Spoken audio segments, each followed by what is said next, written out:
Doctor BR Ambedkar Konaseema జిల్లా ఆత్రేయపురం మండలం ఉచ్చిలి గ్రామంలో బండారు కాలనీలోని బుడగ జంగాలు బండారు సత్యానందరావుతోనే ఉన్నారని తెలుగుదేశం పార్టీ శ్రేణులు అన్నారు. ఉచ్చిలి గ్రామంలో సత్యానందరావు సమక్షంలో దళిత నాయకులు మాజీ సర్పంచ్ ఆకాశపు భీమసేన్ మరియు బుడగ జంగాల అధ్యక్షుడు నీరుకొండ వెంకన్న అతని అనుచరులు సుమారు 250 మంది తెలుగుదేశం పార్టీలో చేరారు. వీరికి సత్యానందరావు కండువా కప్పి పార్టీలోకి సాదరంగా ఆహ్వానించారు. ఈ సందర్భంగా సత్యానందరావు మాట్లాడుతూ అమాయపకపు బుడగ జంగాల సోదరులను భయభ్రాంతులకు గురిచేసి బలవంతంగా వైసీపీ కండువా కప్పిన వారికి తెలుగుదేశం పార్టీ అభిమానం మనసులోనే ఉందన్నారు. పార్టీలో చేరిన వారందరికీ సాదరంగా స్వాగతం పలుకుతున్నారని సత్యానందరావు అన్నారు.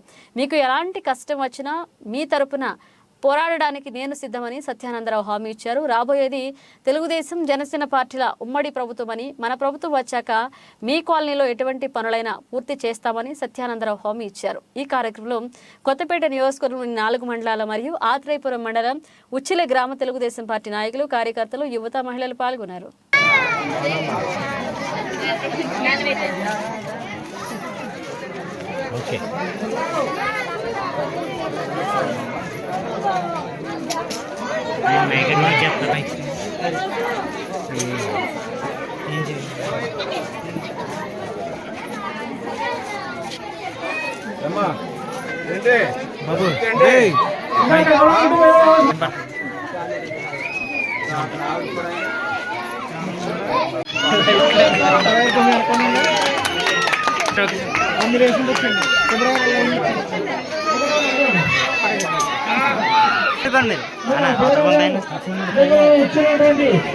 సుమారు 200 మంది కార్యకర్తలు మన తెలుగుదేశం పార్టీ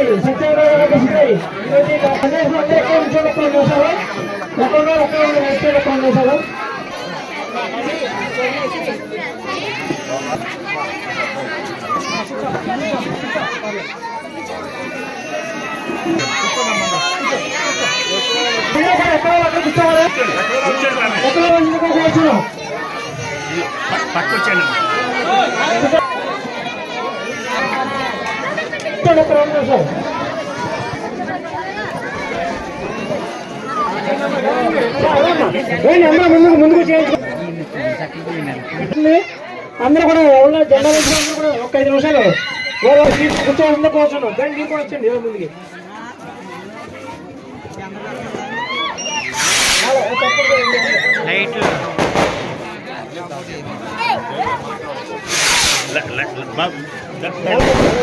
వెనక్కుండాలండి, వెనక్కి వచ్చి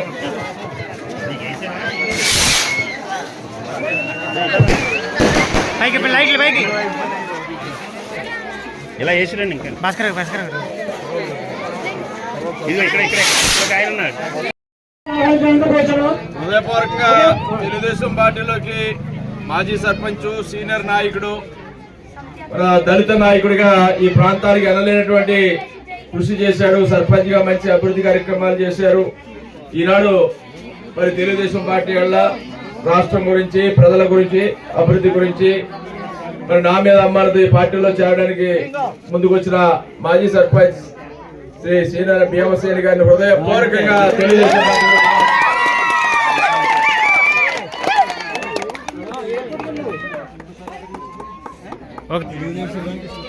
దోసేశారు. ఇప్పుడు ఆ డబ్బులతోటి ప్రజలను ఏమాడుతూ మాయ మాటలు చెప్పేసి మళ్ళీ పాపం గడుపుకుని రేపు ఎన్నికలు కట్టెక్కిన తర్వాత మళ్ళా ఏడు దాటిందారు తప్పే ఏదో వాడుకోవడానికి మళ్ళీ మాయ మాటలు మా పెట్టి మాటలు చేస్తున్నారు. ప్రజలంతా ఇది ఎట్టి నమ్మరారు అనుకో. ప్రజలంటే అమాయకులు అనుకుంటున్నారా లేదా గొర్రెలు అనుకుంటున్నారా అని మాట్లాడేవాడు ఆ రోజు కాలం. అమాయక గొర్రెలు అనుకుంటున్న ప్రజలంటే ఏమనుకుంటున్నారు? ఇప్పుడు కూడా ఇంకా ఇలా రకంగా చేద్దాం అనుకుంటే అది మోసపూరితం. ఇలాంటి చర్యల్ని ఖండిస్తూ మరి ఎంతో అభిమానంతో ఇందాక చెప్పండి, మీరు తెలుగుదేశం పార్టీ పెట్టారు. మిమ్మల్ని ఎంత పెట్టినా వాళ్ళు కొనలేరు. ఎవరో కొనలేరు. మీరు అమ్ముడుపోయేస్తున్నారు కాదు, కొనేసుకున్నారంటే మీరు అమ్ముడుపోయేవాళ్ళు కాదు. అది అందరికీ తెలుసు. మీ మనసు ఏంటో మా సైకిల్ గుర్తుకి వెళ్తారు తప్ప చెయ్యి మళ్ళీ వేరే గుర్తుకి వెళ్ళదు. అందులో అనుమానం లేదు. అది మా అందరికి కూడా తెలుసు. ఆ నమ్మకం కూడా మాకు ఉంది. మీకు న్యాయం చేయవలసిన బాధ్యత మా మీద ఉంది. మరి మీ అందరికి కూడా ఈనాడు చక్కగా ఇక్కడ పిలిచి మళ్ళీ మమ్మల్ని అందరినీ మీ సమక్షంలో ఈ యొక్క అండదండలు, అభిమానం, ప్రేమ చూపిస్తున్నందుకు ఇంకెంత 3 నెలలు అయిపోయింది, దానికి హనీమూన్ అయిపోయింది, దాని సినిమా అయిపోయింది. ఇంకా 3 నెలలు చంద్రబాబు నాయుడు గారు తెలుగుదేశం ప్రభుత్వం వస్తుంది. మనం అనుకున్న కార్యక్రమాలు ఇక్కడ సమస్యలు నేను మొన్న ఇంటింటికి తిరిగినప్పుడే చెప్పారు, ఆడవాళ్ళందరూ చెప్పారు, కల్లారా నేను చూశాను. డ్రైనేజ్ సమస్య చాలా ఇబ్బందిగా ఉంది. అదేవిధంగా ఒక ఫంక్షన్ హాల్, కళ్యాణమండపం కమ్యూనిటీ హాల్, ఫంక్షన్ హాల్ మంచి 2 స్థలాలు అక్కడ ట్యాంక్ పెట్టి ఇక్కడ కూడా చూపించారు. మరి గవర్నమెంట్ వచ్చినట్టుకంటే ఖజానా ఖాళీ చేసాడు కాబట్టి ఒక 6 నెలలు పడుతుంది, సంవత్సరం పడుతుంది. ఈ సంవత్సరం లోపల గవర్నమెంట్ గెలిచిన వెంటనే మళ్ళీ మాయమాటలు చెప్పేసి మన్నాడు చేసేస్తాను, 3 రోజులు చేసేస్తాను నేను చెప్పను. కానీ సరైన సమయం చూసి నేను సంవత్సరం లోపల మరి ఒక ఫంక్షన్ హాల్, మంచిగా ఫంక్షన్ హాల్ మీకు ఉండేలాగా, అందరికి ఉపయోగపడేలాగా, అదే డ్రైన్స్ పని కూడా అతి తొందరలో ఇక్కడ ఒక మోడల్ కాలనీగా, ఎందుకంటే తెలుగుదేశం పార్టీ పెట్టలో మీకు న్యాయం చేసిన బాధ్యత మా మీద ఉంది. ఒక మోడల్ కాలనీగా మన బడగ జంగాల కాలనీ తీర్చిదిద్దే బాధ్యత నేను తీసుకుంటాను. సుబ్బారాజు గారు, బుజ్జి గారు, గబ్బర్ సింగ్ గారు అందరూ ఉంటారు. మా మీద నమ్మకం పెట్టండి, మాకు వదిలేయండి, మేమేమో మోసం చెయ్యం. ఈ పనులు నేను చేసి పెడతాను, అది ఆ బాధ్యత మాకు వదిలేయండి. మీరు ఇచ్చి అడగకుండానే మేము గుర్తెట్టుకుని మీ ఊరు వస్తే ముందు నాకు గుర్తొచ్చి మీరే గుర్తొస్తారు. ఆ పని పూర్తి చేసేలా నేను నా బాధ్యత అంతా మీ అందరం తీసుకుంటాం, నేను తీసుకుంటానని మీ అందరికీ తెలియజేస్తూ ఉన్నాను. మీరందరూ కూడా మీ ఆశీస్సులు ఇవ్వండి.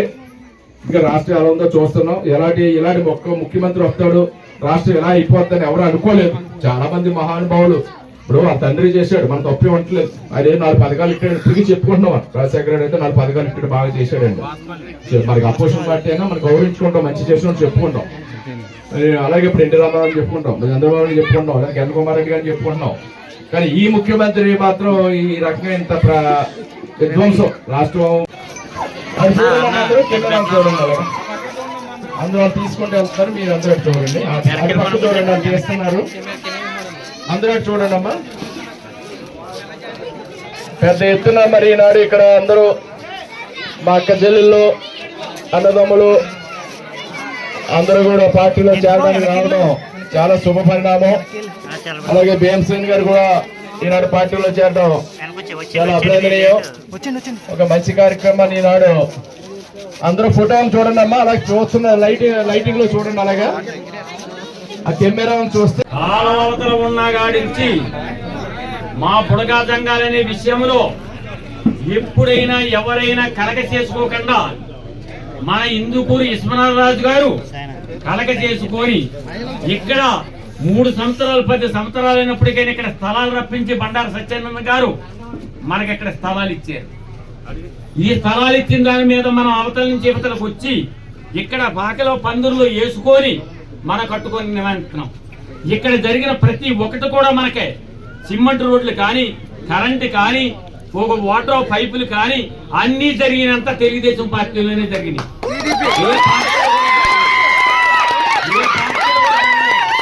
తెలుగుదేశం పార్టీలోనే జరిగినాయి మనకన్నీ.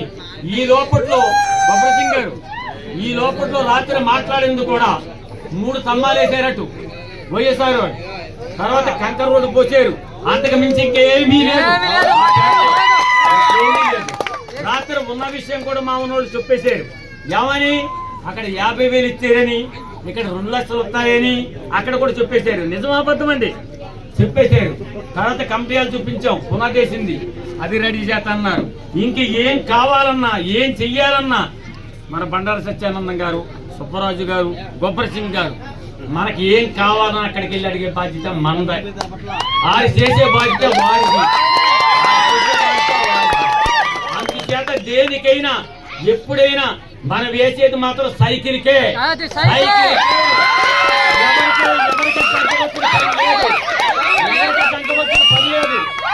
ఎవరికి వంగవలసిన పని లేదు. ఎవరు బెదిరించినా ఏం చేసినా మనకు వచ్చిన భయం లేదు.